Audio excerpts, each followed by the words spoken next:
3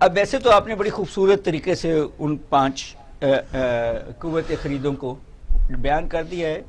ایک ہے جی ہم اس کو کہتے ہیں ڈیمانڈ پل انفلیشن، جس میں کا مطلب یہ ہے کہ لوگوں کے پاس پیسہ زیادہ آ گیا ہے اور جو رسد ہے وہ کم ہے، اس لیے لوگ زیادہ پیسے دے کے چیزیں خریدتے ہیں اور وہ مہنگی ہو جاتی ہیں، اور جو نہیں خرید سکتے ان کی قوت خرید سے باہر نکل جاتی ہیں. یہ جو ہے فاروق صاحب لائن پر ہیں، جو عموماً ہماری جو اوپر کے طبقات ہیں ان کی وجہ سے یہ رہتی ہے. دوسری طرف جو زیادہ نقصان دینے والی ہے وہ اس کو ہم کاسٹ پش انفلیشن کہتے ہیں.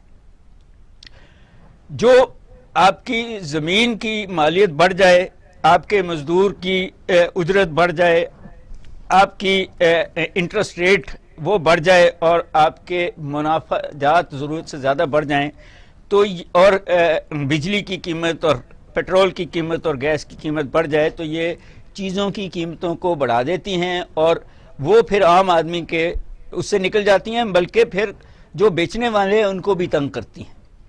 مگر جس مہنگائی کی آپ اور میں بات کرتے ہیں اس کو ہم کور انفلیشن کہتے ہیں. اور یہ اس سے پہلے کہ میں اس کا ڈیفینیشن دے دوں، میں یہ بھی کہہ دوں کہ پچھلے دنوں پرائم منسٹر نے خود کہا کہ ہم نے باقی 2 انفلیشنز کو کنٹرول کر لیا ہے مگر ہم کور انفلیشن کو کنٹرول نہیں کر سکے.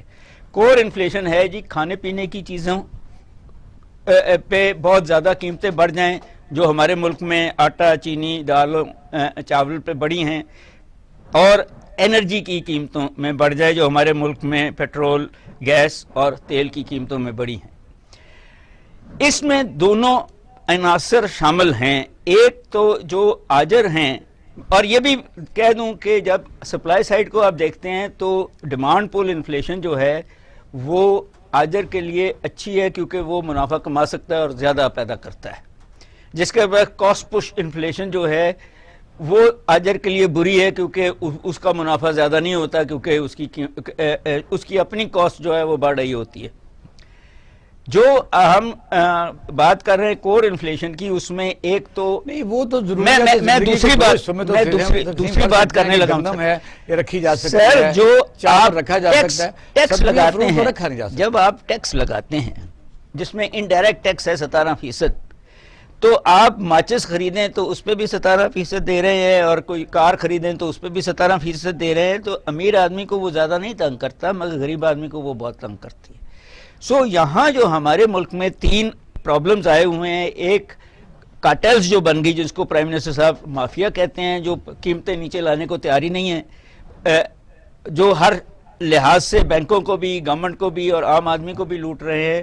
دوسرا گورنمنٹ کے ٹیکسز جو زیادہ ہو گئے ہیں، اور تیسرا جو ہے انرجی کاسٹ جو زیادہ ہو گئی ہے. یہ تینوں مل کے ملک میں وہ لوگ جن کی قوت خرید پہلے کم تھی، جن کی 1000 روپے سے کم آمدنی تھی، یا اب کووڈ 19 کی وجہ سے وہ ملازمت نہیں کر سک رہے، نوکریاں نہیں ہیں، ڈیلی ویجز ہیں، ان سب کو اب مشکل ہو گیا ہے فیصلہ کرنا کہ بچے کو اسکول بھیجنا ہے یا آج کا ٹماٹر خریدنا ہے یا آٹا خریدنا ہے. تو وہ جو سبسٹیوشن ہے وہ اتنی مشکل ہو گئی ہے کہ اب ان کے لیے دوائی خریدنا بھی مشکل، اور دوائیاں بھی گورنمنٹ نے اب 250% بڑھا دی ہیں. تو اس کے اندر دونوں آجر اور حکومت شامل ہیں مل کے یہ جو جس مہنگائی کی آپ بات کر رہے ہیں اس کو کیے ہوئے. جی ملک اکبر صاحب، مہنگائی جو یعنی روزانہ ظاہر ہے ایک ٹاپک ہوتا ہے، اس میں ڈیمانڈ اینڈ سپلائی تو ہوتا ہے. وہ تو ہے ایسی چیزیں جو کھائی جاتی ہیں. کئی چیزیں ایسی ہیں جو مثلا کپڑا پہنا جاتا ہے، اور جس طرح ڈاکٹر صاحب کہا دوائی لینی پڑتی ہے، چھوٹے موٹے سکول میں پڑھانا پڑتا ہے، کرایہ دینا پڑتا ہے. جو اصل مہنگائی جس کی زیادہ میں زیادہ غریب آدمی ہے، جو لاسٹ طبقہ میں کہہ رہا ہوں، اوپر والا طبقہ تو ایز اے فیشن بھی بات کرتا ہے کیونکہ اسے کہیں نہ کہیں سے آمدنی بھی اسی لحاظ سے ہی آ رہی ہوتی ہے. تو یہ کیا کہیں گے کہ اس وقت ملک میں کہاں یہ نقص ہے کہ مہنگائی جو ہے وہ کبھی ہم نے نہیں سنا کہ نیچے آئی ہو، جو بھی گورنمنٹ آتی ہے آپ کے سامنے. بسم اللہ الرحمن الرحیم. بہت شکریہ آپ کا. یہ بہت آپ نے اچھی ڈیفینیشن کی ہے. آپ نے 5 کیٹیگری کی ہیں. بزنس مینوں نے 3 کیٹیگری رکھی ہوئی ہیں، بہت امیر، مڈل طبقہ اور غریب طبقہ. جو اب مڈل طبقہ ہے نا، وہ بھی اب غریب طبقے میں شامل ہو رہے ہیں. امیر طبقے اچھا میں ویلکم کر لوں میاں فاروق صاحب نے پھر 1 منٹ رکو. میاں صاحب السلام علیکم. السلام سر. بہت شکریہ آپ میاں صاحب آپ کے ٹائم دینے کا. ہم اس وقت مہنگائی پر بات کر رہے ہیں اور سب سے زیادہ میں سمجھتا ہوں جو یہ لوگ آپ اگر اگائے نہیں تو ہم کھائیں کہاں سے. یعنی یہ ہے کہ آپ نمائندگی بھی ماشاءاللہ کر رہے ہیں اور ایسے کسان اتحاد کی اس میں آپ مرکزی حیثیت ہے, آپ کی سینئر وائس پریزیڈنٹ ہیں. اچھا ہم نے ملک اکبر صاحب اس وقت ہیں, ڈاکٹر قیاس اسلم صاحب ہیں ہمارے معاشیات اور چیمبر کی نمائندگی ملک اکبر صاحب کر رہے ہیں. آپ سے ہم یہ سوال کر لیتے ہیں کہ پاکستان ہو یا کوئی دنیا کا ملک ہو, اس میں 5 طبقے ہوتے ہیں. ایک تو ہوتے ہیں کہ وہ ایز اے فیشن تو کہتے ہیں مہنگائی ہے, لیکن ان کی پیراڈائز اتنی بڑی ہوتی ہیں کہ ان کی زمینیں بے حد و حساب ہوتی ہیں, ان کے کاروبار اتنے ہوتے ہیں کہ ان کو تو خود بھی نہیں پتا کہ پٹرول کہاں سے, یعنی میرا نوکر لے کے آ رہا ہے, وہ مینیجر مینٹین کرتے ہیں. کئی لوگوں کو ہم جانتے ہیں شوگر مل رہے ہیں, اسٹیل مل رہے ہیں. دوسرا طبقہ یہ ہوتا ہے کہ ان کے پاس آسائش زندگی کافی زیادہ ہوتی ہیں. ان کا میٹر ہوتا ہے کہ بھی ہم ایک نیا گھر تو ہے لیکن ایک اور نیا گھر نہیں بناتے, بڑا مہنگا ہمیں ملا ہے, اور ایک نئی 2 گاڑیوں کے بعد تیسری گاڑی مہنگی ہے, ڈالر کا ریٹ ہے. پھر آخری جو طبقہ جس کو ہم غریب کہتے ہیں, ان کے پاس گھر بھی نہیں ہوتا. وہ ساری کمائی یعنی آپ کہہ سکتے ہیں کہ جو بھی وہ کماتے ہیں ڈیلی ویجز پر کمائیں, کہیں سے کمائیں, تو وہ آدمی کے بچے بھی زیادہ ہوتے ہیں, ان کے دوائی بیمار بھی رہتے ہیں, وہ زیادہ متاثر ہوتا ہے. تو یہ ٹی وی ٹاک شو میں آپ دیکھتے ہیں کہ بڑے بڑے امیر اور بڑے بڑے روسا یعنی جتنے لوگ ہوتے ہیں وہ مہنگائی کا رونا رو رہے ہوتے ہیں. مہنگائی کے سر ڈیفینیشن کیا ہے؟ قوت خرید ہونا ضروری ہے بندے میں کہ کتنی قوت خرید ہے اس بندے؟ جی میاں صاحب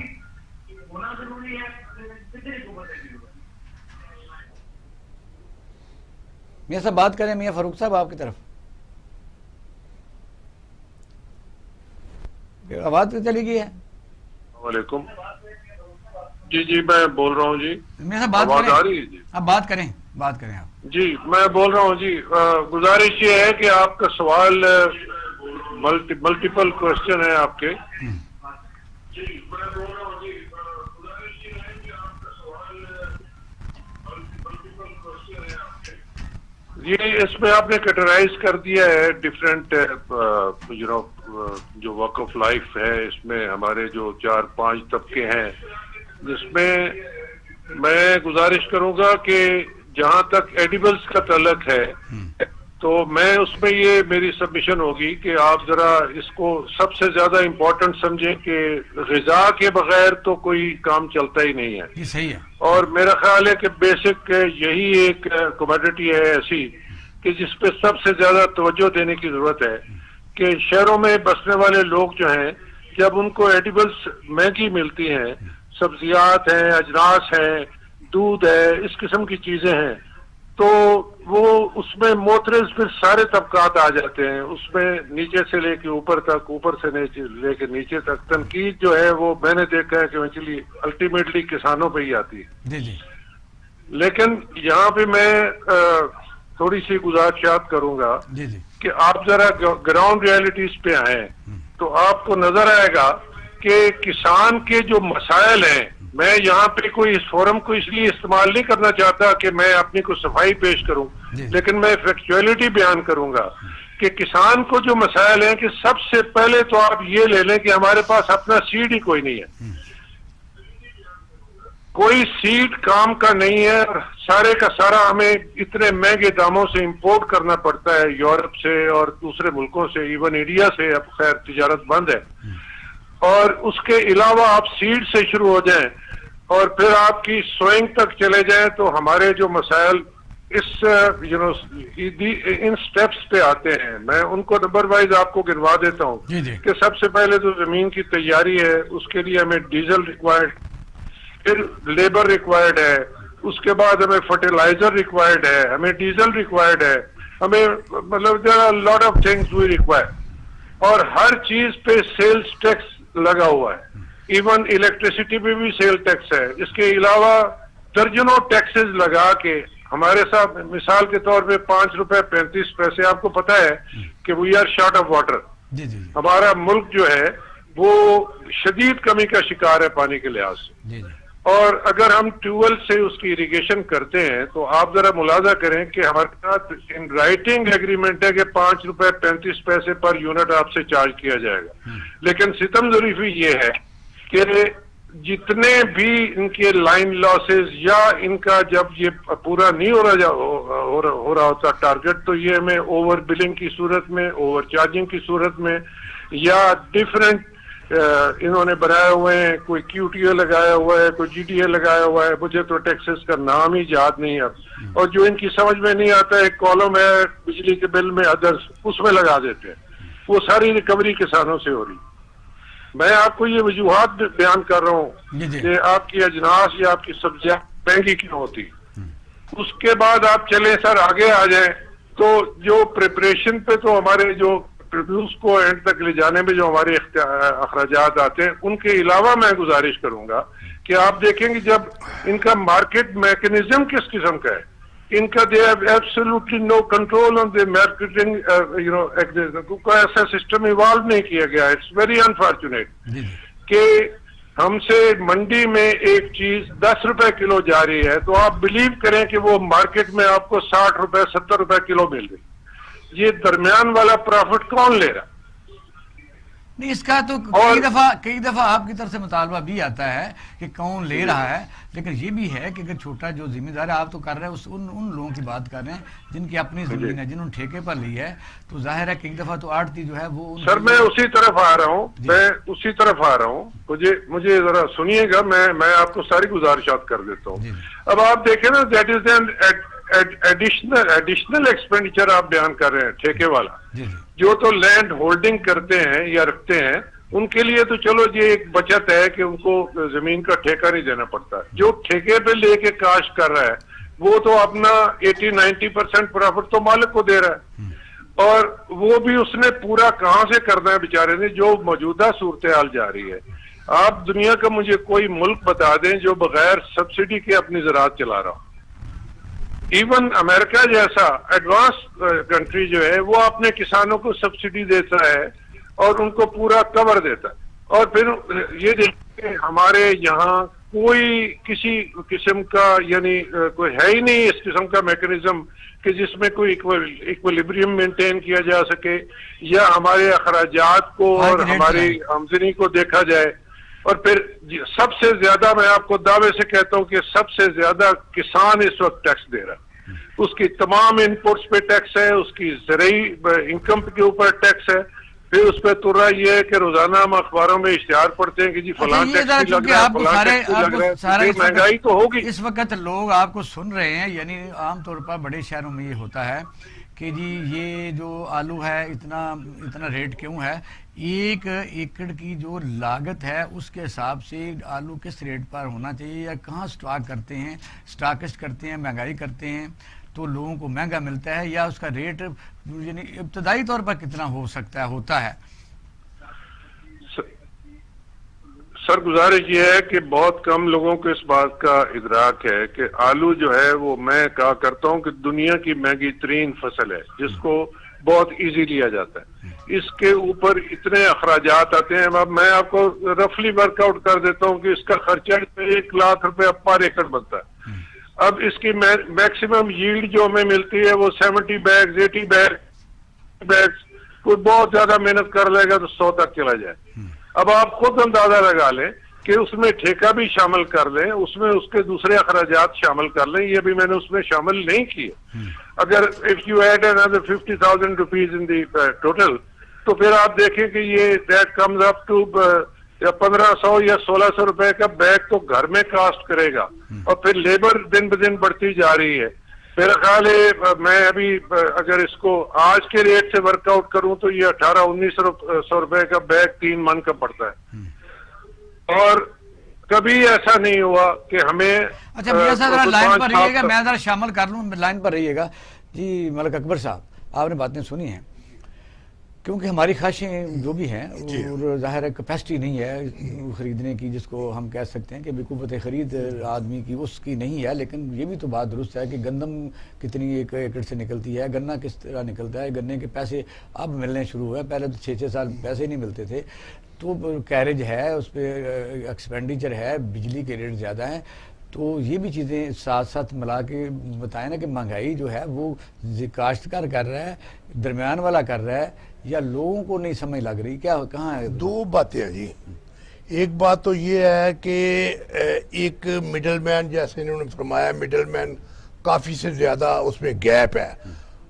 ایک 10 روپے کی چیز ہے وہ 30 روپے اور 20 روپے کو پتہ ہی نہیں چل رہا وہ کدھر جا رہے ہیں اور وہ کون اور وہ آڑتی سن 47 سے لگے ہوں آج تک وہ آؤٹ نہیں ہو سکے اور نہ آؤٹ ہونے کو ابھی کوئی چانس ہے ان کا. ایک ہے کچھ مہنگائی ہے, ایک ہے مس مینجمنٹ. مہنگائی تو یہ ہے کہ ایک آلو فرض کرو ہے 20 روپے کلو, آپ جائیں بازار ایک بندہ 20 روپے دے رہا ہے, ایک 30 دے رہا ہے, ایک 50 روپے دے رہا ہے. یہ بھی کیسے دے رہے ہیں آپ؟ وہ یہ 50 روپے کیسے دے رہا ہے, وہ 20 روپے کیسے دے رہا ہے؟ کیوں کہ پرانے ابھی بھی میں ان حکومت کو گزارش کروں گا کہ وہ مجسٹریسی نظام قائم کریں. وہ یہ ہر علاقے کا مجسٹریٹ ہوتا تھا, وہ پرائس چیک کرتا تھا جا کے. وہ آپ کو پتہ ہی نہیں کہ فوڈ والے کو بتانا ہے, مجسٹریٹ کو بتانا ہے, کس کو بتانا ہے, اس کی شکایت کس کے پاس کرنی ہے, کس نو بڑی نو کہ یہ کیا ہو رہا ہے. پھر مزدور کی اب ویجز تو اچھی ہیں لیکن یہ کہ مزدوری نہیں. دیکھیں نا میرے پاس ریٹ ہیں کچھ, یعنی جو آج کی منڈی کے ریٹ ہیں, آپ اس میں دیکھیں کہ پھول گوبھی جو ہے 19 روپے ہے, میتھی 30 روپے ہے, لیکن آپ کو کہیں سے نہیں ملے گی. یعنی وہ جو سرکاری ریٹ یہ کوئی اویلیبل آپ کی بات درست ہے, کوئی چیک کرے کہاں تک چیک کرے, یا معاشرے کی بھی کوئی ذمہ داری ہے یا کنزیومر سوسائٹی بننی چاہیے, اس بندوں کا احتساب معاشرہ بھی کرے. پھر اس میں ٹماٹر جو اول 105 روپے لیکن آپ کو نہیں ملیں گے, 150 سے کم یا 200 بھی لگا لیتے ہیں. پیاز 40 روپے ہے, اور آلو جو کچا, آپ کو پتہ کچا آلو جو ہے وہ ابھی فصل اتنی پھر نہیں ہوتی, زمیندار ذرا جلدی لے آتا ہے تو اس بھی پھر پروڈیوس کم ہو جاتی ہے, وہ 48 روپے ہے, لیکن آپ کو 70 روپے لاہور والا دے رہا ہوگا, 80 روپے بھی دے رہا ہوگا. اب پوچھنے والا کوئی نہیں, اگر نہیں ہے پوچھیں تو 100 روپے بھی دے رہا ہوگا. یہ بتائیے. ایسی بات ہے. اور یہ آپ نے بڑی خوبصورت بات کی ہے کہ یہ سٹیزن کی بھی سوسائٹیاں بننی چاہیے. کوئی بہت چیز ہر علاقے میں سوسائٹیاں ہونی چاہیے کہ ایک بندہ پوری دنیا میں ہے. ہاں پوری دنیا میں, یہاں صرف نہیں ہے. ایک منڈی میں وہ ایکسٹرا آرڈنری وہ 200 روپے والی چیز 300 روپے کرتا ہے, اس کا کچھ 4 دن بائیکاٹ کر دیں. کوئی ایسی چیز نہیں جس کے بغیر بندہ زندہ نہیں. اگر مہنگی ہے, کینیڈا سے آیا ٹیلی فون, انہوں نے کہا کینیڈا میں چینی بہت کم لوگ یوز کرتے ہیں, بلکہ کئی کرتے ہی نہیں. آہستہ آہستہ وہ نیچر کی طرف جا رہے ہیں. آپ کو دیکھیں نا سپلائی اینڈ ڈیمانڈ کا ہوتا ہے. آپ دیکھیں مجھے پیچھے لوگوں نے آلو سڑکوں پر پھینکے, مجھے پتا ہے, پھینکتے رہے ہیں. بالکل. جب یہ سوسائٹی ہونی چاہیے, ہمارا بھی کوئی رول ہے کہ ہم اس میں, اگر یہ تو الٹا یہاں سسٹم ہے بالکل, جو تھوڑے سے پیسے والے ہیں نا وہ ہم لوگ چیز زیادہ بھی خریدنا شروع کر دیتے ہیں. جو تھوڑے سے پیسے والے مہنگی ہے, وہ چینی 100 روپے اس کی 10 کلو ہے, وہ کہتے ہیں یار مان کے لے آیا تم, وہ مان لے. ڈاکٹر یہ بھی زیادتی ہے. آپ ذرا شیئر کے پھر میاں صاحب کی طرف چلتے ہیں. یہ بھی زیادتی. میاں صاحب جو باتیں کی ہیں انہوں نے اپنا ایک کمپیریزن بھی دیا ہے جو دے رہے ہیں کہ ایک تو لینڈ خود ہے, اونر ہے, ایک ٹھیکے پر اس نے لی ہوئی ہے, حکومت سبسیڈی دیتی نہیں ہے. فلیٹ ریٹ مکھن جنریجو صاحب کے زمانے میں آیا تھا 200 روپے ٹیوبل پر, یہ سبسیڈی تو اس کو دینی چاہیے. انڈسٹری کو جو دے دی گئی ہے تو جو ضروری چیز ہے وہ بھی ضروری ہے, لیکن یہ بھی ضروری تھی, ادھر تو کوئی نہیں دی. بالکل صحیح کہہ رہے ہیں آپ, میں ایگری کرتا ہوں. دیکھیں بات یہ ہے کہ ایک کام تو پچھلی چند حکومتوں میں ہوا کہ آپ کی جو ایگریکلچر لینڈ تھی اس پہ آپ نے ہاؤسنگ سوسائٹیز بنا دی. کیا خوبصورت بات کی ہے آپ نے. اس پھر ایگریکلچر نے دور دراز علاقوں میں جانا ہے, اس زمین سے آنا ہے جو اتنی پروڈکٹیو نہیں ہے. یہ جو اناج ہے وہ فی ہیکٹر 0.3 ٹنز نکالتا ہے اس ملک میں, جبکہ دنیا کا وہ جو ہے پروڈکٹیوٹی وہ 4.7 ٹن ہے. تو کہاں 0.3 اور کہاں 4.10. گورنمنٹ بالکل بیج تو وہ میاں صاحب جو کہہ رہے ہیں جی بالکل. دیکھیں بیج کیا, آپ کا ڈیزل بھی, آپ کی سب چیز تو امپورٹ ہو رہی ہے, پانی مل نہیں رہا. آپ ایگریکلچر کو تو ایک سٹیپ مدرلی ٹریٹمنٹ دے رہے ہیں. میں نے یہ دیکھا ہے کہ اب تو فارمنگ جو ہے وہ 5% GDP کا رہ گئی ہے. باقی لوگوں نے کیٹل فارمنگ لگا لی ہے, ہارٹیکلچر لگا لی ہے, تو پھر لوگ اس طرف شفٹ کریں گے. جو بات نہیں کی وہ بہت امپورٹنٹ ہے, وہ مڈل مین کی ہے کہ 40% پروڈیوس جو ہے منڈی پہ ضائع ہو جاتا ہے اور اس کے پیسے بھی کنزیومر سے لیے جاتے ہیں. پیسہ بنانا جو ہم کہہ رہے ہیں وہ بھی ضرورت سے زیادہ ہے اور کوئی چیک نہیں ہے سر. جو گورنمنٹ کے ادارے ہیں یا گورنمنٹ کے انسپیکٹرز ہیں وہ رشوت لے لیتے ہیں. جب میرے سے اس نے رشوت لے لی 1000 روپے تو میں 2000 روپے پہ قیمت لاؤں یا 3000 روپے چیک کرنے والا تو گھر چلا گیا, اپنے افسروں کو پیسے دے دیے اس نے. سو کہیں نہ کہیں یہ جو ہماری پرانے طریقے ہیں منڈی میں لانے کے بھی, آرتیوں کے پاس جانے کے بھی, ان کو سمیش کرنا پڑے گا ان کو. اور میں اگری کرتا ہوں کہ ان پٹ کے اوپر انڈیا بھی اس بات سے پیچھے ہٹ گیا. پہلے آپ نے دیکھا کہ انڈیا میں ایک سسٹم تھا جس کو ہم بڑے یہاں بیٹھ کے میں بھی ڈسکشن ہم کرتے تھے, پچھلے سال انہوں نے بھی ختم کر دیا. وہ یہ تھا کہ اگر کسی فارمر نے یعنی زمیندار کاشتکار نے وہ کوئی بھی اس کی پروڈیوس ہے, گندم ہے, جو بھی اس کے پاس ہے, چاول ہے, تو وہ فوری یونین کونسل کے دفتر میں جا کے دیتا تھا. جو گورنمنٹ ریٹ اناؤنس کرتی تھی اس کا کام ہے فوراً جائے اور اس کو فوراً چیک مل جاتا تھا. جو اس نے پیسے صاحب کا لیے کوآپریٹو سسٹم کے تحت وہ ڈیڈکشن ہو جاتی تھی. وہ بھی پیچھے ہٹ گئے اس کا, وہ بھی ناکام ہو گئے. نہیں سر ناکام نہیں ہوئے. کارپوریٹ سیکٹر جو ہے انٹرنیشنل کارپوریٹ, انڈیا کی گورنمنٹ کارپوریٹ سیکٹر کا نمائندہ ہے. وہ اب دیکھ ایک بات میں کہہ دوں اور آن لائن کہہ رہا ہوں کہ 2 چیزوں پہ United States of America compromise نہیں کرے گا. ایک اس کی جو اسلحے کی ہے برتریت, اور دوسرا اس کی اناج پہ جو برتریت ہے وہ کسی اور کو نہیں لینے دے گا. وہ بے شک انڈیا ہو, پاکستان ہو, روس ہو, سے منع کرتا ہے وہ نہیں. یہ پرائس کے اندر جو آپ کی انپٹس ہیں, آپ کی گورنمنٹس کو یہ تو کہہ دیتا ہے نا کہ یہ اتنا مہنگا کر دو. وہ ریٹ وہی بڑا ریٹس کے اوپر پھر مہنگی ہو رہی ہے. although یہ ڈائریکٹلی آ کے کوئی نہیں کہتا, بٹ ویسٹڈ انٹرسٹ کے اندر آپ جب چیزوں کو کرتے ہیں, یہ بیسک اکنامکس ہے کہ آپ آئی ایم ایف کس لیے بٹھائی ہوئی ہے. نہیں گورنمنٹ کو منع کیا کہ سبسڈی نہ دے. جی یہ آئی ایم ایف کا شرط ہے کہ آپ نے بجلی پہ اڑانی ہے, آپ نے ایگریکلچر پہ اڑانی ہے, آپ نے پانی پہ اڑانی ہے, آپ نے گیس پہ اڑانی ہے سبسڈیز. حالانکہ گورنمنٹ اپنے دوستوں کو اوپر چینی چوروں کو اور وہ جو ہے آٹا چوروں کو دے دی سبسڈیز, مگر یہ کہہ کے کہ آئی ایم ایف منع کرتی ہے. آج تک نہ ایگریکلچر کو سبسڈی دی, نہ بجلی کو دی, نہ گیس کو دی. سو سبسڈیز تو یہ بھی ہے کہ جو سرکاری افسر مفت گھر لے رہے ہیں اس کا پیسہ بھی تو کہیں سے آنا ہے. جی میاں فاروق صاحب, میاں صاحب آواز آ رہی ہے؟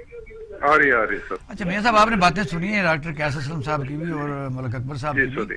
تو یہ ہے کہ جو زمینیں یعنی میں نے تو جن علاقوں میں میری پوسٹنگ رہی ہے میں نے دیکھا کہ وہاں یعنی اتنی سرکاری زمینیں ہوتی ہیں, پھر وہ اپنے طور پر بھی بڑے بڑے جو الیکٹڈ بندے ہوتے ہیں, جپال پور لگا لیں, منچنا آباد لگا لیں, ساہیوال کے علاقے لگا لیں, وہاں لاٹیں بنا لیتے ہیں.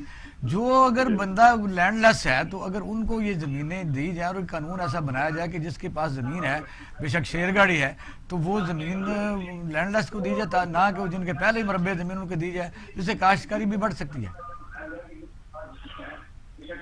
یہ آپ کی بات بالکل درست ہے, میں سمجھ گیا. لیکن بات یہ کہ یہاں مسئلہ زمین کا تو بعد میں ایڈیشن کا بعد میں آتا ہے میری نظر میں. جی ٹھیک ہے. Kindly try to understand. بات یہ ہے کہ جو ایگزسٹنگ لینڈ ہے, پہلے بھی یہاں ذکر ہو رہا تھا کہ وہ کالونیز بن رہی ہیں اور یہ وہ, ریگارڈلس آف دیٹ, اگر ہمارے پاس جو موجودہ زمین موجود ہے اور جس سسٹم کے تحت ہم چل رہے ہیں, اسی سسٹم پہ اگر کوئی زرعی پالیسی ہمیں کو اچھی مل جائے اور ہم لوگ آسائش میں آ جائیں اور گورنمنٹ کی توجہ ہو جائے, تو میں آپ کو یقین دلاتا ہوں کہ دین اسکائی از دی لمٹ. یہ میں نے کافی اس پہ ورکنگ کی ہے. ڈفرنس کہاں ہے؟ ڈفرنس میاں صاحب کہاں ہے؟ ایک طرف تو آپ ظاہر ہے آپ جب سٹرائک کرتے ہیں یا کوشش کرتے ہیں اور گورنمنٹ کو اپنے مطالبات کے لیے, دوسری طرف جو خریدنے والے یعنی کنزیومر ہے وہ جلد سے جلوس نکال کے بعد سڑکوں پہ آ جاتے ہیں, جی ہمیں مہنگی چیز مل رہی ہے, آپ کہتے ہیں ہماری سستی لی جا رہی ہے چیزیں. یہ پھر گورنمنٹ کیا کرے, دونوں کے ساتھ کیسے ایک جگہ کامن انٹرسٹ کے اوپر آئے؟ بات یہ ہے جناب کہ میں نے پہلے بھی گزارش کی, آپ کا یہ بڑا ویلڈ پوائنٹ ہے اور اس کی نشاندہی ڈاکٹر قیاس صاحب نے بھی شاید کر دی اور اکبر صاحب نے بھی کر دی. گزارش یہ ہے کہ یہ جو مڈل مین کا کردار ہے, یہ درمیان میں سے جب تک نہیں نکلے گا, چاہے وہ میجسٹریل نظام لے آئیں یا جو بھی سسٹم ایوالو کرتے ہیں وہ کریں تو صحیح کچھ. یہاں تو صورتحال یہ میں اکثر گزارش کرتا رہتا ہوں کہ یہاں پہ ایک بنیادی نظام انہوں نے رکھا ہوا تھا مارکیٹ کمیٹیز کا. وہ کم از کم چلو منڈیوں کی حد تک اگر کچھ صحیح معنی میں امپلیمنٹ ہو جاتا تو وہاں پہ پرائس کی مطلب فکسیشن اور اس پہ جو گڑبڑ اور وہ جو آج بھی ہاتھ کے اوپر کپڑا ڈال کے ریٹ طے کیے جاتے ہیں منڈیوں میں، کم از کم اس سے جان چھوٹ جاتی، کسان کی کھال نہ اترتی اور جاتا۔ وہ اس طرف تو توجہ کوئی نہیں کہ مارکیٹ کمیٹی میں تحصیل میں سیٹس ہیں کسانوں کی، آج تک کسی کسان کو وہاں پہ ممبر اپوائنٹ نہیں کیا گیا۔ اور اس کے علاوہ آپ دیکھیں کہ اس کو سیاسی رشوت کے طور پہ استعمال کرتی جو بھی گورنمنٹ آتی ہے، کسی وکیل کو لگا دے گی مارکیٹ کمیٹی کا چیئرمین، کسی ٹیکسی ڈرائیور کو لگا دے گی، کسی کو مطلب کوئی پوچھنے والا ہی نہیں ہے، سارا سسٹم ہی فلاپ ہوا پڑا ہے۔ اور منڈیوں میں جو کھال اترتی ہے آپ سوچ بھی نہیں سکتے۔ اور میں آپ کو ایک چھوٹی سی مثال دیتا ہوں، یہ بھی چونکہ اس سبجیکٹ سے متعلقہ ہے تو میرے یہ دونوں جو میرے احباب بیٹھے ہیں یہ انشاءاللہ تعالی مجھ سے اتفاق کریں گے کہ یہاں پہ کارٹلز بنے، یہاں پہ مافیاز کام کر رہے ہیں۔ آپ دیکھیں کہ مثال کے طور پہ آپ مکئی کو لے لیں، مکئی میں جتنے بڑے بڑے یونٹس ہیں جن میں یہ آپ کے کارن والے ہیں، یہ اپنا فیڈ ملز ہیں یا دوسرے کافی سارے ادارے ہیں، اس میں یہ سارے مطلب ایکا کر لیتے ہیں۔ جب بھی بولی شروع ہوتی ہے یہ سب آپس میں ڈیسائیڈ کر لیتے ہیں کہ آج 1000 روپے سے اوپر کوئی نہیں جائے گا، اور وہی ہے کہ وہ کسان بیچارہ مجبور ہوتا ہے اپنی پروڈیوس بیچنے پہ، وہ اگر اس کو 1500 روپے کی چیز ہے تو وہ 1000 میں لے کے آرام سے جناب وہ چلے جائیں گے۔ پھر وہ جو انڈین فارمولا ہے وہ فیزیبل تو ہے، یعنی گورنمنٹ جو ہے وہ دیکھ کے جس طرح پروڈیوس پر کتنی ایکسپینڈیچر ہوتا ہے اس کا منافع نکال کے خود خریدے اور خود یعنی پھر آگے۔ جی ایگزیکٹلی وہاں پہ دیکھیں انہوں نے ابھی ٹھیک ہے ان کا ایک سیپریٹ ایشو پہ وہ لڑ رہے ہیں، اس میں وہ خالصتان وغیرہ کو بھی انہوں نے شامل کیا ہوگا وہ، لیکن ان کے مسائل کچھ اور نوعیت کے ہیں، وہ سبسڈی وغیرہ انجوائے کرتے ہیں۔ بات کرنا چاہتے ہیں لاسٹ کر لیں کیونکہ ٹائم ہمارا جو ہے نا ہم بریک کی طرف جانا ہے، بات ہے تو کر لیں ذرا کنکلوڈ کریں۔ ہاں میں صرف اتنی گزارش کروں گا جی کہ ہمارا سب سے بڑا مسئلہ جو ہے ہمیں بجلی بالکل سستی دی جائے، ہمیں کھاد پہ سبسڈی دی جائے، ہمارے بقایا جات جو یہ انہوں نے خواہ مخواہ کے ہمیں ٹھوکے ہوئے ہیں، ایک بل کے اوپر لگا کے جناب لاکھوں روپیہ، اور پھر اس کو اگر بل ٹھیک کروایا جائے تو وہ اٹھا کے ڈیفر میں ڈال دیتے ہیں اور مقروض کرتے جا رہے ہیں کسانوں کو بلا وجہ، راتوں کی نیندیں انہوں نے حرام کی ہوئی ہیں۔ کسان کیا خاک کام کرے گا۔ بہت شکریہ میاں صاحب، بہت شکریہ۔ ناظرین ہم تھوڑا بریک کی طرف جا رہے ہیں تو آتے ہیں دوبارہ بھی اسی موضوع کو ہی ڈسکس کریں گے، کیونکہ آپ نے دیکھا کہ کہاں یعنی حکومت ایکٹیویٹ نہیں کر رہی، اپنا کام نہیں کر رہی، کیونکہ اگر اگانے والے بھی پریشان ہیں اور کھانے والے بھی پریشان ہیں تو پھر حکومت کا فرض کہاں بنتا ہے، کہاں وہ اس کو بہتر کیپیسٹی ہے ایک آدمی کی قوت خرید کے طور پر اس کو ہم محسوس کر سکتے ہیں۔ غریب کے لیے مہنگائی اور چیز ہے، امیر کے لیے مہنگائی اور چیز ہے، اس سے زیادہ جو بڑے امیر ہیں ان کے لیے اور مہنگائی، یعنی کیٹیگری وائز ہے کہ مہنگائی کس کو زیادہ متاثر کرتی ہے، صرف روٹی روزی کو ہی ہم مہنگائی کہتے ہیں یعنی ایڈیبل چیزوں کو ہی یہ ہے، یا ضروریات زندگی یا مصیبت کے وقت دوائیں یا ہاسپٹل یا اس قسم کی اور چیزیں، تعلیم ہے بچوں کی اور بے روزگاری ہے، اس پر ہم بات کر رہے ہیں۔ تو اظہر صدیق صاحب ہمارے ساتھ موجود ہیں۔ اظہر صاحب جی میں موجود ہوں۔ تو میری بات سن رہے تھے آپ؟ جی بالکل سن رہا تھا۔ یہ ذرا ڈیفائن کریے گا کہ مہنگائی جو قوت خرید کو کہتے ہیں یا مہنگائی کے جو پاکستان میں یا دنیا کے بھی ہر حصے میں 5 قسم کے کیٹیگریز ہوتی ہیں۔ ایک تو ویسے ہی فیشن کے طور پر مہنگائی، ان کے لیے مہنگائی ہوتی ہے کہ ڈالر مہنگا ہو گیا ہے، فلائٹ کا ریٹ مہنگا ہو گیا ہے، باہر کے ملکوں میں جانا مہنگا ہو گیا ہے۔ دوسرے ہیں کہ ایک گاڑی ہے تو دوسری گاڑی مہنگی ہو گئی ہے، یا بڑی گاڑی لینی ہے تو وہ اس کا رونا روتے رہتے ہیں۔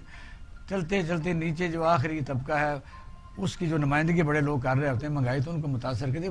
مہنگائی ہے کیا، کہاں تک آپ کا خیال ہے کہ کس کو کہتے ہیں مہنگائی؟ بہت شکریہ اقبال شاہ صاحب۔ دیکھیں اس میں تو کوئی شک نہیں ہے کہ مہنگائی کا تعلق براہ راست قوت خرید سے ہے، لیکن ایک چیز جو بات سمجھنے والی ہے کہ ان چیزوں کا تعلق اگر دیکھا جائے تو انٹرنیشنل مارکیٹ کے ساتھ بہت زیادہ تعلق ہے۔ پوری دنیا میں پہلے آپ کو پتا ہے بارٹر ٹریڈ ہوتی تھی، چیزوں کے بدلے چیزیں، اور وہ ایک نارمل روٹین تھی۔ اب حالات بدل کے اب آگے ہیں، وہ ایک لے لیا ہے، کرنسی کی ایک شکل نے لے لیا ہے، اور کرنسی کی شکل میں یہ سارے معاملات لے کر چل رہے ہیں۔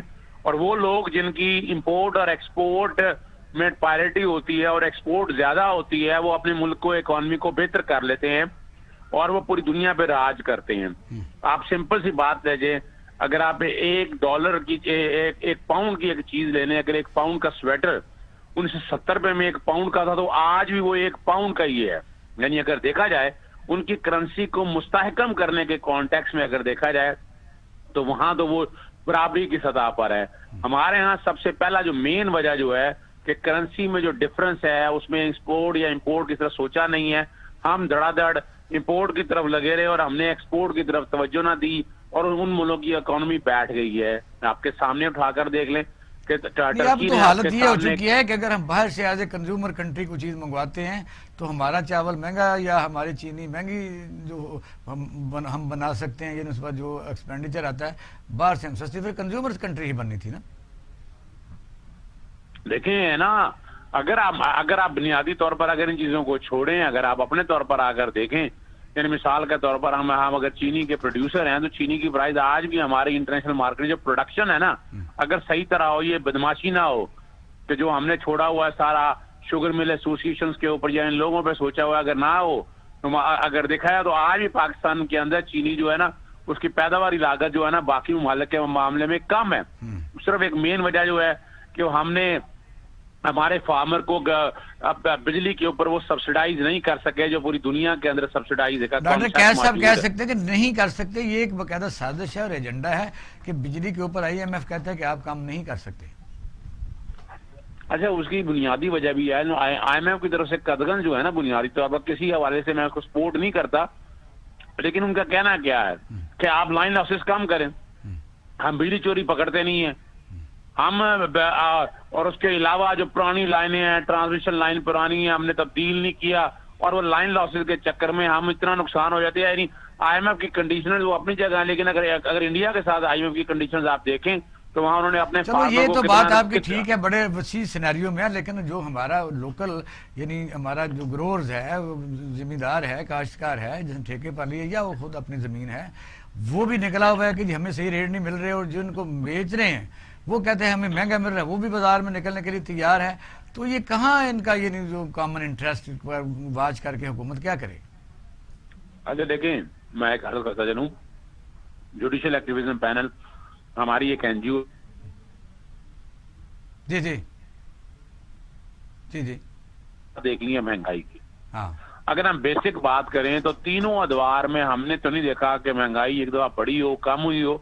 اس کی مہنگائی اور مثال کے طور پر پہلے کئی دفعہ پیٹرولیم پرائسز کے ساتھ لنک کیا گیا, پیٹرولیم کی قیمتیں زیادہ ہوتی تھیں تو مہنگائی بڑھتی تھی, پیٹرولیم کی قیمتیں کم ہوتی تھی, مہنگائی نہیں کم ہوتی تھی. ہم نے دیکھا, یہ تو ریکارڈ کی بات ہے جو چیز, اور وجہ کیا ہے کہ ہم نے فری اکانومی کے چکر میں ہم پھنس گئے ہیں. میں نے اس پٹیشن میں ایک ذکر کیا نا کہ آج بھی ہم ٹیکس نہیں کر سکے, ہم نے فارمر کو پڑھ کے رگڑ دیا, فارمر کو سبسڈائز کرنا چاہیے تھا, فارمر کو ایڈوانٹیجز دینے چاہیے تھے. ہم تو آج اس چکر میں بھی لگے ہیں کہ اس کو ٹیکس دے کے ویسے ہی مار دیں اس آدمی کو. اور اس کے بعد جو بیچ میں مڈل مین ہے, مڈل مین جو چیز اٹھاتا ہے وہ, یعنی ایک چیز اگر 10 روپے کی اٹھاتا ہے تو مارکیٹ میں وہ ہولڈ کر لیتا ہے, ہولڈ کرنے کے بعد وہ 10 روپے کی 20 روپے کی چیز بیچتا ہے, حالانکہ بیچارہ خرچہ تو سارا کیا فارمر نے.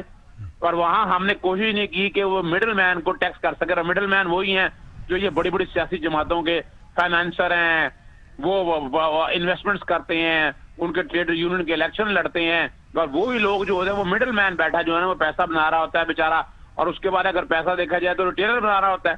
آپ نے اٹھا کر دیکھ لیں, مارکیٹ میں چلے جائیں, ہول سیل میں تو کتنا پیسہ بنانا ہے آپ نے, جو ایک نہیں آپ چل صاحب آپ دیکھیں, میں نے آج کے ریٹ نکلوائے تھے اور اس میں ہمارا جو ملک میں دنیا میں سٹرس ہم 4تھے نمبر پر ہیں, اور اس طرح کئی کموڈٹی جو ہم کھاتے پیتے ہیں یہ بہت آگے ہے. مسئلہ یہ ہے کہ عوام تک نہیں پہنچ رہی. آپ مڈل مین کی بات کر رہے تھے, مڈل مین کو آپ آڑتی کہہ سکتے ہیں نا, یعنی آڑتی کتنا کو سٹور کر سکتا ہے. اصل میں جو بگ گنز ہیں جو سارا مالٹا خرید کے ایکسپورٹ کر دی, اس کا پابندی مخصوص حد تک کی جا سکتی ہے کہ اتنا ہمارے ضروری ہے. کافی چیزیں ہماری ہیں جو اگر مادر پدر آزاد ایکسپورٹ پر ہو جاتی ہے جو کھانے والی ہیں, اس پر تو پوری دنیا میں ایک طریقہ کار موجود ہے. گندم آپ نے خریدنی بھی ہو تو کہتے ہیں اتنی ہم رکھیں گے, اتنی دے سکتے ہیں. بات یہ دیکھیں, یہ حقیقت ہے. اگر آپ مالٹا اور اگر آپ ابھی آپ سے سمپل سے آپ نے بات چھیڑ دی ہے, ابھی دیکھیں ہم نے کیا کیا ہے کہ یہاں ہاؤسنگ سوسائٹیز وغیرہ یہ سارا بن رہے ہیں, لیکن ساتھ ساتھ کیا ہو رہا ہے, ملتان کے آس پاس دیکھیں جتنا آپ کا آم فیروز کے ایریا میں ہے وہاں آم ختم ہو رہا ہے. آپ یہیں سے اندازہ لگائیں, اور وہ وجہ کیا ہے کہ وہاں پر آم کے اور آپ کی آم کی زیادہ تر ایکسپورٹ ہوتی تھی، اس میں کوئی شک نہیں ہے، ایکسپورٹ میں ایڈوانٹیج تھا آپ کو، اسی طرح سٹرس میں ایڈوانٹیج تھا آپ کو، لوکل مارکیٹ میں چیزیں تو آپ آنے نہیں دے رہے تھے. اچھا چلو آگے چلتے ہیں کہ غریبوں کے لیے جو ضروری چیزیں ہیں مثلا روٹی روزی ہے، یہ سبزیاں ہیں، یہ مرچ دالیں ہیں، یہ گورنمنٹ کیا کوئی بارڈر لائن لے لے، ان کو کوئی شناختی کارڈ ایشو کرے، یعنی جس طرح ایک زمانے میں ہوتے تھے وہ کارڈ ایشو کرے کہ بھی ڈپو کارڈ ایشو کرے. ہندوستان میں تو ایسا ہو چکا ہے. دیکھیں ہمارے ہاں اس وقت میں آپ فری اکانومی کا کانسیپٹ سمجھتے ہیں، پاکستان میں فیل ہو چکا ہے. پوری دنیا کے اندر فری اکانومی میں چلے گی اور اس کی وجہ سے کیا ہوا ہے، امیر امیر تر ہوتا جا رہا ہے اور غریب غریب تر ہوتا جا رہا ہے. ہمارے ساتھ رہیے گا. میں ملک اکبر صاحب کی طرف ہمیں چیمبر سے نمائندگی. جی ملک صاحب، آپ نے سنا ہے کہ ہم وہ تلاش کر رہے ہیں جو لوگوں کو ہم یہ ڈیبیٹ کی طرف لے کے ہم جسے کوشش کر رہے ہیں کہ گروتھ کا یہ پوائنٹ ہے وہ جو میاں فاروق صاحب کسانوں کی نمائندگی کر رہے تھے، اور ظاہر رضا صدیق صاحب ایک ہیں جوڈیشل ایکٹیویزم میں ہر قسم کے مسئلے کو یہ ٹیک اپ کرتے ہیں عدالتوں میں بھی اپنے ذمہ داری سے. تو بتائیے کہ کیسے مسئلہ حل ہوگا. مڈل مین جب ہم کہتے تھے، جب ہم ایک چھوٹے سے چھوٹے ذمہ دار کو قرضہ نہیں دیتے، ایک ایکڑ والے کو 4 کنال والے کو نہیں دیتے، تو پھر وہی دیتا ہے نا، کیا کرے وہ کچھ. دیکھیں 2 مسئلے ہیں. ایک تو ڈاکٹر صاحب نے جو فرمایا نا کہ یہ کالونیاں بنائے جا رہے ہیں. ابھی ریسنٹلی یہ دیکھیں کہ لاہور کی جتنی سبزی آتی ہے نا وہ راوی کے ارد گرد سے آتی تھی ٹوٹلی. اب وہاں پتہ نہیں لاکھ ایکڑ کے 90,000 ایکڑ زمین یہ ایکوائر کر رہے ہیں وہاں کالونی بنانے کے لیے. اب وہ ایکوائر ہو گئی، جو چیز 100 روپے کی ہے وہ 300 روپے کی ہو جائے. کیوں؟ بلو کی تاکہ جو سب سے اچھا ہمارا فروٹ کا علاقہ، سبزیوں کا علاقہ تھا. کالونیاں بنانے کا مقصد تو یہ ہے، جیسے بیجے ٹاؤن والے نے کراچی میں بنائے، دور لے گیا 30 میل دور بنجر کلر زمین. کالونیاں وہاں بنانی چاہیے گورنمنٹ کو جہاں بنجر کلر زمین ہو تاکہ وہ کام. دوسرا یہ بڑی ضروری بات ہے جو آپ نے فرمائی ہے کہ 12 ایکڑ یا 20 ایکڑ یا 25 ایکڑ ایک آدمی کو لاکھوں ایکڑ زمین گورنمنٹ کی فری پڑی ہوئی ہے، ان کو دے دے اور ان کو پابندی لگا دیں 5 سال پہ، اس کو 5 سال کے اندر اس کو جو ہر حالت میں جو نہیں کرے گا اس سے واپس لے لی جائے. سرکاری زمینیں لاٹوں کے لحاظ سے میں نے دیکھا 600 ایکڑ لوگوں نے پڑی. ایک تو یہ مسئلہ ہے. یہ دوسری دیکھیں نا، میں سمجھتا ہوں، کہنا تو نہیں چاہیے، ہم بڑی کمزور قوم ہے. انڈیا کو IMF نہیں کہتا. وہاں کچھ سرٹن جگہ پہ کسان کو فری بجلی ہے، سرٹن جگہ پہ چھوٹی انڈسٹری کو فری بجلی ہے. وہاں تو نہیں وہ کہتا بھی آپ کیوں ان کو فری بجلی دے رہے ہیں. یہاں کوئی کنسیپٹ ہی نہیں ہے.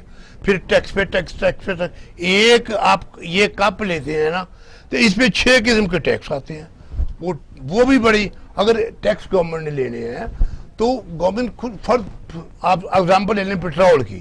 اگر پٹرول انٹرنیشنل مہنگا ہوتا ہے تو گورنمنٹ اپنا ٹیکس کم کر دے نا تھوڑا. جو 25 روپے لیتی ہے 20 روپے کر دے، 20 روپے لیتی ہے 15 روپے کر دے. اس طرح کے پھر گورنمنٹ جب بجٹ بناتی ہے، گورنمنٹ جو پالیسی بناتی ہے، ڈاکٹر صاحب میرے ساتھ ایگری کریں گے، کوئی چیمبر کو، فیڈریشن کو، کسی کو آن بورڈ نہیں لیا جاتا.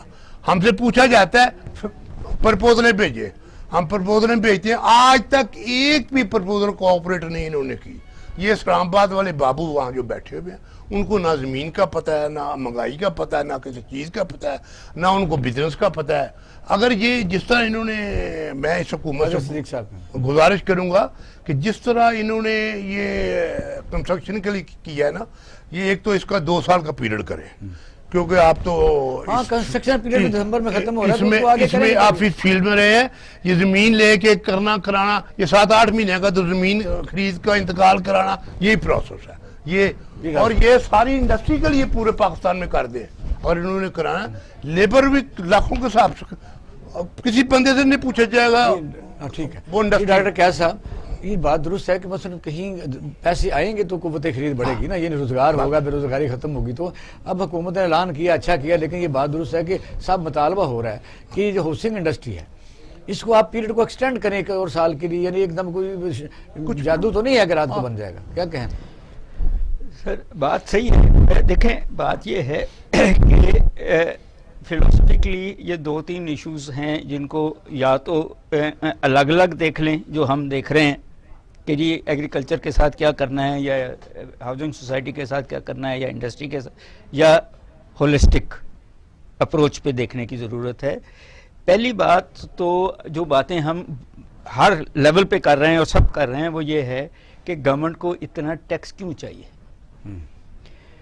اس لیے چاہیے کہ وہ پرانے قرضے اتار لے جو 40-50% بجٹ کا حصہ جاتا ہے.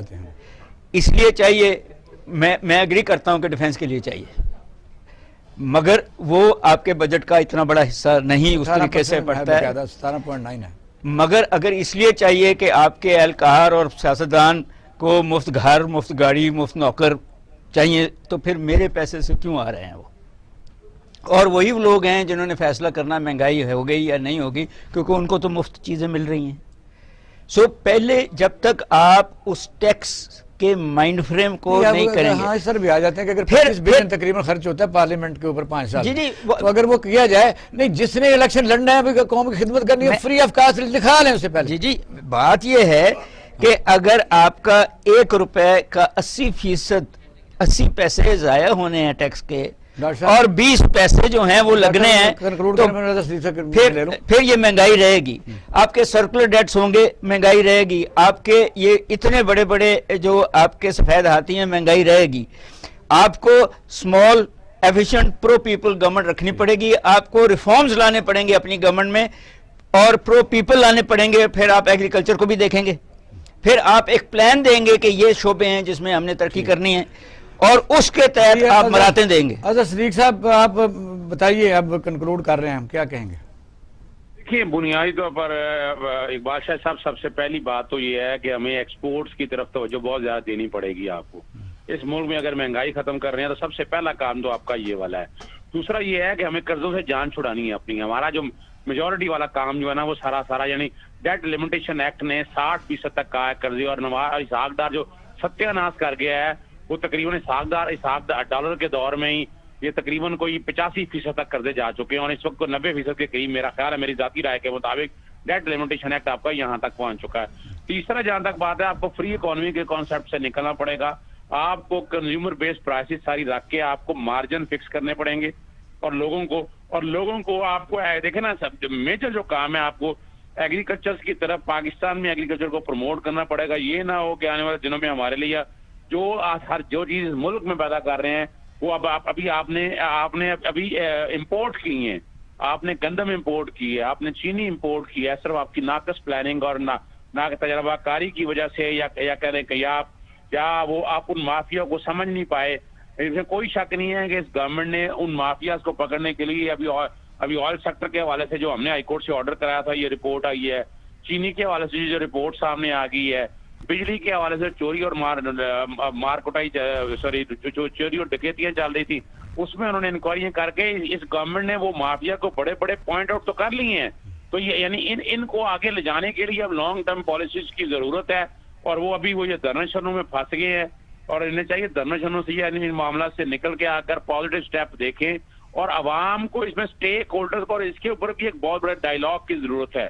اس میں اپوزیشن کو بھی آن بورڈ لانے کی ضرورت ہے, عوام کو لا کر اکٹھا کر کے کہ کیسے ختم کر سکتے ہیں. تاجروں کو سمجھانے کی ضرورت ہے, اور تاجروں کی بات بھی سننی چاہیے. چیمبر آف کامرس سے میں نے 1985 سے 88 تک دیکھا ہے, وزارت خزانہ میں ان کے ساتھ میٹنگیں ہوتی تھی, ان کی پرپوزل پر عمل کیا جاتا تھا. دیکھیں نا, یہ ضروری ہے, اور یہ تبھی کام ہو سکے گا اگر ساروں کو آپ آن بورڈ لے کر آئیں گے, ایک پیج پر لے کے آئیں گے. اور اس میں اور ویسے بھی اگر بہت شکریہ صدیق صاحب, میں پینل کا شکریہ ادا کرتا ہوں.